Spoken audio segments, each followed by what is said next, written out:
Para você ligado no canal no Vácuo, muitíssimo bom dia, boa tarde, boa noite. Segunda-feira, 20 de junho de 2022, gravando esse vídeo mais precisamente às meio-dia e meia do horário oficial de Brasília, canal Novaco, na sua edição número 502, para falar de um final de semana que teve relativamente pouca corrida, né? Perto de uns finais de semana aí que tem corrida, tem 6, 7 categorias, a gente fica fazendo vídeo aqui de 40 minutos. Hoje a gente pode até fazer um vídeo de 40 minutos, mas vamos falar só sobre duas categorias com vocês. A primeira, obviamente, é sobre o Grande Prêmio do Canadá de Fórmula 1, realizado lá em Montreal, né, como diria na parte francesa da, do país. E Max Verstappen é o piloto a ser batido em 2022, sem sombra de dúvida. Sexta vitória do holandês, uma tocada espetacular, salvando um erro de estratégia da dona Red Bull, que não costuma dar umas mole desse, mas a chamada para o primeiro Virtual Safety Car na volta 9 foi demasiadamente antecipada e ali acabou desenhando uma prova de duas paradas para o Verstappen. Sorte dele é que a Ferrari dormiu no ponto, porque o Verstappen, quando volta da segunda parada ali em bandeira verde, ele volta atrás do Hamilton, perde uma volta, quase uma volta ali atrás do piloto inglês, e a Ferrari não aproveita com o Sainz. Fica segurando o Sainz, fica segurando o Sainz, fica segurando o Sainz. Foi para lá, parar lá na volta de número 49, que foi quando o nosso amigo Yuki Tsunoda resolveu dar o ar da graça na temporada, né? Passou em cima de um bump ali. O Sainz e o Verstappen e o Hamilton estavam conversando ali na salinha antes do pódio, né? E entre eles falando, ali tem um bump, tava com medo, tal. E o Tsunoda não quis saber de bump nem nada, passou reto, deu com o carro no muro logo depois de fazer sua parada, causou a bandeira amarela local, depois safety car. E o Sainz foi fazer a sua parada para sorte da Ferrari, que foi outra que já falamos, né? Cochilou, mas cochilou de monte lá em Montreal na estratégia. A Mercedes, nesses dissabores de Red Bull e Ferrari, né, com o Leclerc largando lá de trás, tendo que pagar punição por causa de troca de motor, e por causa da quebra do Sainz, não, perdão, do Pérez, né, do mexicano Pérez, que acabou, isso aqui é para depois, mas acabou tendo que abandonar ali logo, né, foi ele o causador do Virtual Safety Car na volta 9, antes da volta 9, foi na volta 7, mas foi quando os pilotos na volta 9 foram fazer a troca. E depois aí, né, foi a vez de Russell reclamar da estratégia, né. O Russell ficou fora no primeiro Virtual Safety Car, entrou no segundo, deu sorte, entrou na estratégia, só que aí depois teve o safety car e ali a Mercedes colocou a ordem na casa. Um pódio para o Hamilton depois de uma entrevista completamente fora de si na sexta-feira, muito chateado, muito bravo. Ali vieram os sorrisos, né? Ele volta ao pódio desde o Bahrein. Ele não visitava o pódio na Fórmula 1 na temporada de vacas magérrimas de Lewis Hamilton, que ainda continua 34 pontos atrás do Russell na classificação do campeonato. Lá na frente, 175 a 129, 46 pontos de vantagem. Se o Verstappen são agora 108 pontos, né, de diferença do primeiro para o segundo fazendo a melhor volta, né?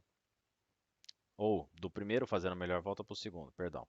São 78 na primeira opção. Se esses 108 pontos não forem começados a tirar, né, usados para tirar a diferença até o final, o Max Verstappen precisaria de apenas mais 3 vitórias e dar-se-ia ao luxo de não ganhar mais nenhuma corrida para ser campeão desse ano. Ou seja, Voa, holandês. É, sabe que é tua, é um bicampeonato praticamente no bolso, só se a Red Bull entrar numa espiral de quebra, igual tá indo com o Pérez, né? Mas por enquanto tá acontecendo só com o mexicano, ou se tiver algum problema, se a Ferrari descobrir a América nesse desenvolvimento do carro desse ano, se a Mercedes começar a roubar ponto e aí a Ferrari começar a ganhar lá com o Leclerc, porque se não, vai dar Verstappen com muita facilidade. A gente está falando de chance de título em Itália, Hungria, Singapura. Vai ser nesse nível o título por antecipação do Verstappen, o segundo dele na categoria. O Norris, que está com 50 pontos no campeonato, esqueceram os pneus dele, né? Viraram para o Norris e falaram: Norris, qual que foi o problema do seu pit? Ah, o problema é que não tinha pneu pronto. E realmente isso é um problema, né? Um carro, se não tiver um pneu, o Hamilton, assim, você pode ter os quatro pneus lá e um deles bem mais ou menos, que foi o caso do Hamilton algum tempo atrás lá na Inglaterra, né? Agora, tem que pelo menos encaixar a roda no carro, né? No cubo ali para poder descer o carro e rodar em cima de alguma coisa. Não tinha isso. Pitstops muito ruins, diga-se de passagem. Pitstop do Verstappen, o primeiro foi ruim. O do Leclerc demorou 5 segundos. Leclerc, inclusive, que teve até silver tape ali na cobertura da carenagem do motor, porque apareceu uma rachadura na fibra de carbono ali do nada e o pessoal consertou durante aquela parte ali que eles ficam para fazer a preparação para a volta de apresentação já no grid. O pessoal da Autosport pegou e, obviamente, a gente foi lá e pumba retuitou, né? Mas o Leclerc, que não fosse esse pit stop horroroso da Ferrari, teria voltado à frente daquele trenzinho ali que estava sendo puxado pelo. Não era pelo Stroll, era pelo Tsunoda. E. Não, não, perdão. Ali. Era o Tsunoda. Que depois o Bottas passou também. Era o Albon, perdão. Era o Albon, volta. Ele voltou no meio do trenzinho que estava sendo puxado pelo Albon. Era Albon, Bottas, Ricardo, ele e o Tsunoda. Né? Leclerc e Tsunoda. Aí ele limpou e perdeu muito tempo. Aí também estava com pneus desgastados, não conseguia tracionar para poder fazer o DRS fazer efeito lá no final do setor mais longo de DRS ali, antes da chicane que dá acesso à reta dos boxes. Então, perdeu muito tempo atrás do Ocon. Ali a Ferrari tinha que ter puxado ele pro box. Fala, filho, tá aqui, mais um set de pneu. Vamos fazer 3 paradas se precisar, mas você vai sentar o pé o tempo inteiro. E deixa os safety cars, né, os carros de segurança, entrarem. À medida que for entrando, a gente vai corrigindo. Perdeu ali nada, nada, 12 voltas atrás do Ocon. O Ocon que terminou à frente do Alonso. Alonso brincou de fazer zigue-zague na frente do Bottas, perdeu a sétima colocação, caiu para nono. E numa prova que larga em segundo, a Alpine. Outra que, olha, estratégias ontem, as equipes completamente perdidas. Eu sei lá, foi os primos dos respectivos engenheiros de cada equipe que estavam lá fazendo a estratégia da equipe, que realmente das equipes. A Alpine errou. A Haas, nossa. O Magnussen deu 61 voltas com 7 de pneu, mas por que que não chama no safety car lá do Tsunoda para parar? Aí veio a repórter dinamarquesa e falou: Ô, seu Magnussen, como é que tá? Olha, e aí, por que que você não parou? Ah, não sei. Nem o piloto sabe, ninguém. Olha, a Haas e a Alpine deu tudo errado. Um excesso de preciosismo, aquela bandeira preta e laranja. Não era para tanto, já vimos asas penduradas de maneira pior e pilotos continuarem nas corridas. Estou falando de Fórmula 1 recente, não estou falando de, né, Gilles Villeneuve e companhia. E aquela aletinha lá, o Ocon ganhou no grito. Né, não pode, né? A Alpine ganhou no grito. Depois que parou, né, para trocar a asa dianteira e aí fez uma troca de pneus para os pneus duros. Meu filho, aí de Haas, voltar lá no meio do pelotão, ter que remar tudo, aí tem que ser bom mesmo. Mal não sei. É bom, mas não é isso tudo. E acabou ainda com essa tática maravilhosa da Haas de 61 voltas com 7 de pneus, ainda terminou em último na corrida, conseguiu terminar atrás do Latifi. Ou seja, o Gunther Steiner não queria papo com ninguém. Ele pegou, deve ter falado pro assessor de imprensa daqui, fala, escreve qualquer coisa, fala que da próxima a gente vai. Eu não quero conversar com ninguém. Não conversou com a Luna, que é a repórter da TV dinamarquesa, não conversou com a Fórmula 1. O comunicado da equipe tinha 4 linhas, 5 linhas, se tinha ali nas palavras do Steiner. Realmente, muito, muito ruim a prova da Haas. E depois ainda com abandono, né? Mais um problema de PU. A terceira prova seguida que a Haas tem um problema de unidade de potência. Foi o Magnussen em Mônaco, depois em Baku e agora com o Mick, que estava fazendo uma boa prova. Tinha perdido 2 posições na primeira volta, aquelas largadas, né? Cheia de cuidado para não bater. Mas aí na sétima volta não, quando a gente estava na sétima posição, defendendo ali em cima do Chu, aí findou-se a corrida do Mick Schumacher. O campeonato volta daqui a 2 semanas lá no Grande Prêmio da Inglaterra. Corrida assim para Red Bull nadar de braçada. É pista da Red Bull, tá? Não vai esperar a Ferrari, não. Aquelas retas longas, curva de raio longo, tudo veloz. A, a, a Red Bull dando 10 km por hora a mais no final de reta. Ah, vocês esquecem. Olha, só se quebrar que o Verstappen não ganha a corrida daqui a 2 semanas. E o Bottas, né? Que fez um final de semana até a classificação bem, né? Meia boca, conseguiu arrumar ali uma sétima posição no final da corrida e por conta e estava ali, né, em cima do das duas Alpine. A Alpine que teve ordem de equipe, o Norris deve tá azedo porque teve a ordem de equipe do Baku, aí teve o motor que deu problema na classificação e aí teve a falta de pneus na hora de parar nos boxes.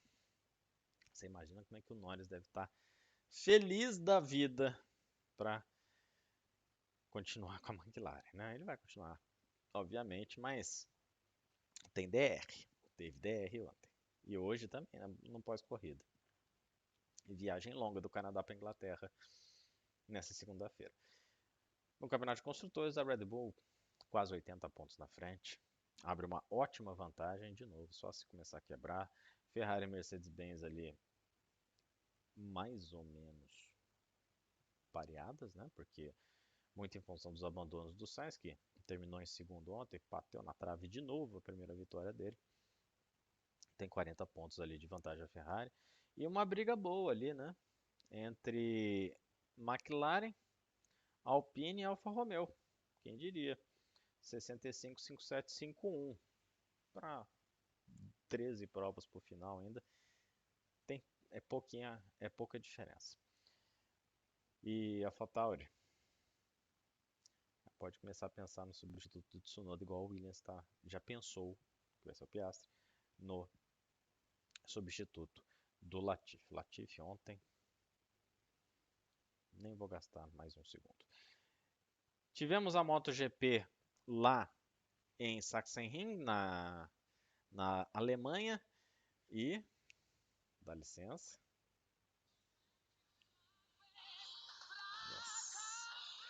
muito obrigado, senhor Fábio Quartararo, muito obrigado, Peco Banhaia.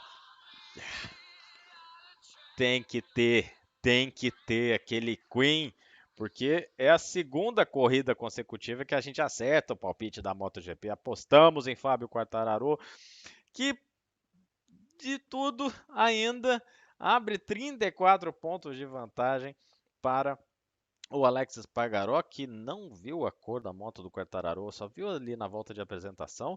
Depois o Espargaró tomou a ponta, o Banhaia. Nossa, eu perco. Admitiu o erro, pelo menos, né, meu querido?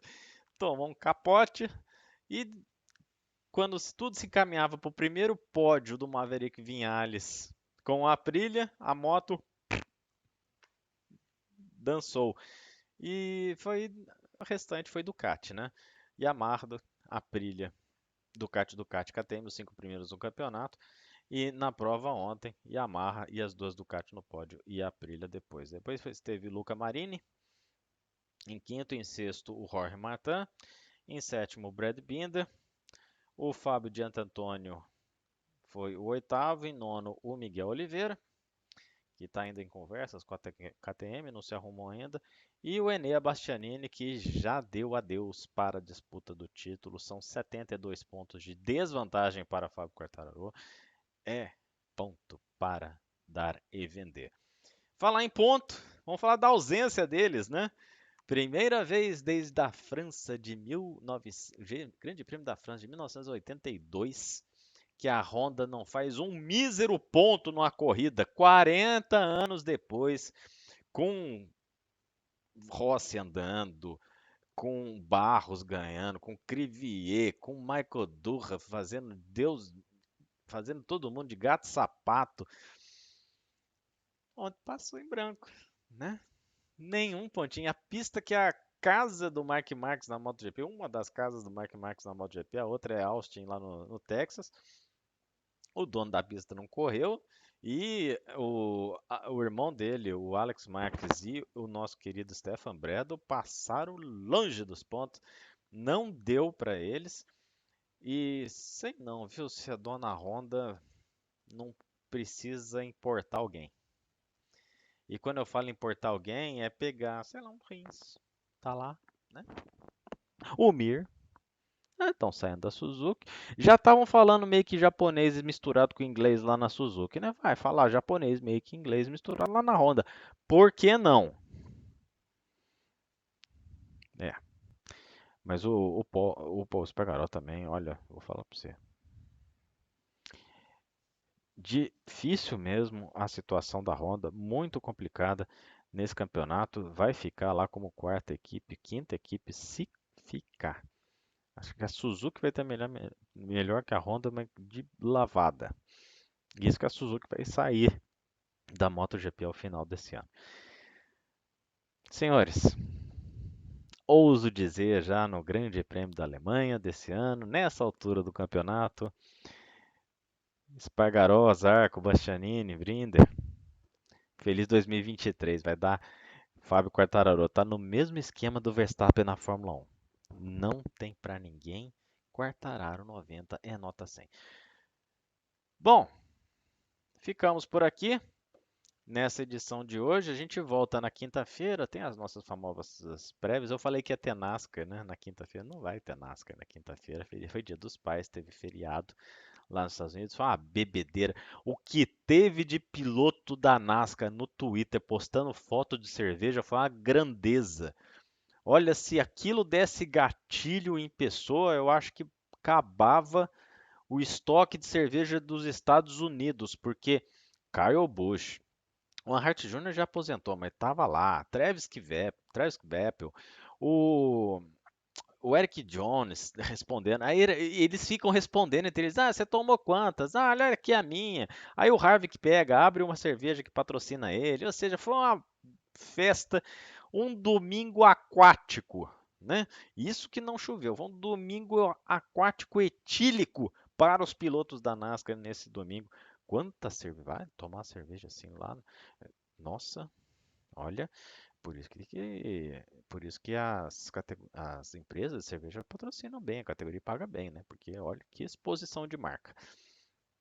Se alguma delas quiserem, obviamente, eu não posso tomar aqui na frente, né? Não posso segurar a latinha e falar, cerveja, né? Mas para isso, obviamente, tem que rolar aquele cascai. A gente volta então na quinta-feira. Tem NASCAR, né? Um monte de coisa, né? E tem nosso bate-roda. Será que o nosso World Rallycross vai atualizar a tabela do campeonato para saber quem está na frente? Será? Vamos ver na edição de quinta-feira. Um grande abraço, ótima semana, utilize máscara, vacine-se. A quarta dose está para ser liberada para maiores de 18 anos. Vacine-se. Tchau, gente. Só a vinheta.